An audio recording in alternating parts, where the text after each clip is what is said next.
Yuk.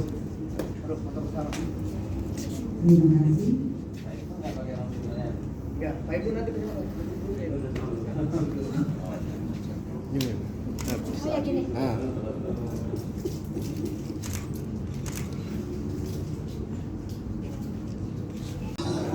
Hari ini pelantikan. Ya, hari ini kita pengukuhan sekaligus FGD forum discussion group yang sebagai bahan referensi mereka lah untuk nanti membuat rumusan pada saat rapat kerja. Ini elektabilitas Siti Fatimah ini bagaimana asalnya, Pak? Ya, jadi kita ini ingin membentuk sebuah lembaga badan otonom LKS, lembaga kesejahteraan anak. Jadi yang kami tangani adalah anak-anak yatim dan duafa. Selalu saya tekankan bukan hanya yatim dan duafa. Ya, ini sebagai pilot project dan ini dibentuk di Kabupaten Bogor yang insya Allah akan diadopsi, akan dibentuk di seluruh kota dan kabupaten seluruh Indonesia. Jadi ini baru dibentuk ya? Baru dibentuk. Sebenarnya sudah lama, hanya untuk pengukuhannya baru hari ini. Sudah berjalan sekitar pas Ramadan kemarin. Mulai kita grand launching kantornya, lalu kita sudah berjalan 50, sudah ada 50 siswa ya, anak-anak yang kita didik, dan kita sudah ada tenaga pengajar juga berjalan. Lalu untuk lebih maksimal lagi kita membuat aturan-aturan seperti pengukuhan, lalu dilanjutkan dengan rapat kerja dan terus akan mengikuti regulasi yang ditetapkan oleh pemerintah. Tadi fokusnya hanya pendidikan aja dari yang lain? Enggak, jadi kita memang ya semua yang berhubungan dengan kesejahteraan anak, baik pendidikan, sosial, kita bikin rumah yatim tadi sesuai instruksi dari Kadinsos. Kita juga akan ada lahan sih ya sekitar 3 hektar, kita akan memaksimalkan untuk membuat semacam in-house. Jadi yatim-yatim duafa akan kita tempatkan, kita bina, bahkan kita bangun juga sekolah di sana gitu.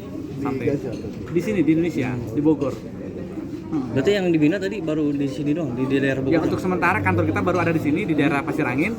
Itu rumah sekitar tidak jauh dari Caterpillar sini. Sudah berapa kali kok kita buat kegiatan di sana. Latar belakang dibentuknya organisasi ini kan?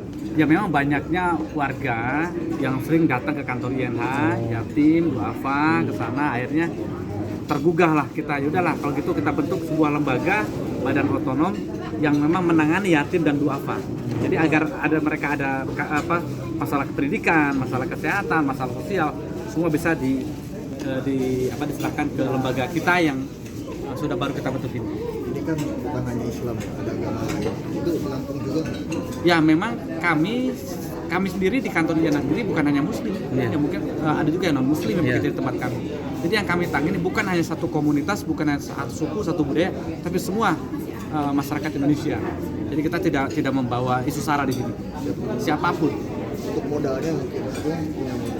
Ya itu dia, karena kita memiliki tim fundraising yang maksimal. Alhamdulillah kita mengumpulkan dana untuk juga mengetuk pintu para dermawan untuk membantu saudara kita yang kesulitan, dalam hal ini untuk yatim dan duafa. Dan alhamdulillah sudah maksimal. Tiap hari ada aja orang-orang yang peduli yang menyalurkan bantuan melalui lembaga kami. Ada batasan kuota nggak? Tadi kan sudah 50 orang. Ya. Ada batasan kuotanya nggak? Ya, saya rasa tidak ada batasan. Ini baru datang baru 50 aja nih sudah. Baru bukanya sudah 50, apalagi nanti ke depannya kita akan coba mengikuti perkembangan aja. Semakin baik kan semakin luas, semakin tambah. Pendidikannya dari bawah atau sampai? Ya saat ini kita belum masuk ke pendidikannya, tapi paling biaya-biayanya ada beberapa yang bisa biayai mereka yang sekolahnya, bukan in-house ya, tapi kita biayai mereka untuk ngambil ijazahnya, untuk kenaikan sekolahnya, untuk tunggakan-tunggakannya kita bantu. Banyak lah yang sudah datang kita dan kita sudah fasilitasi itu alhamdulillah. Nggak bikin kayak ini ya paket C gitu, lembaga paket C. Insya Allah kedepannya kita akan coba buat itu. Insya Allah ini kan kita baru launching LKS ini. Kedepannya kita akan bangun in-house tempat yatim yang in-house, sekaligus kita buka PKBM di situ. Siap. Awal Ramadan sih, waktu sekitar seminggu awal Ramadan kita launching. Setelah itu langsung full sampai sekarang kegiatannya di bidang pendidikan. Program-programnya apa aja, Bu? Program seperti tadi disampaikan, kita lebih memberikan life skill selain pendidikan yang terutama agama, tapi dari segi pendidikan umum juga itu kita akan berikan, di mana berharapan kita bahwa dengan program-program yang kita buat itu kita akan menjadikan mereka sebagai generasi atau SDM yang tangguh di masa depan, sehingga mereka ketika mereka selesai dari pembinaan kita, mereka tidak hanya apa tadi yang sudah disampaikan, tidak hanya bisa terselesaikan permasalahan saat ini, tapi mereka menjadi seorang yang mandiri.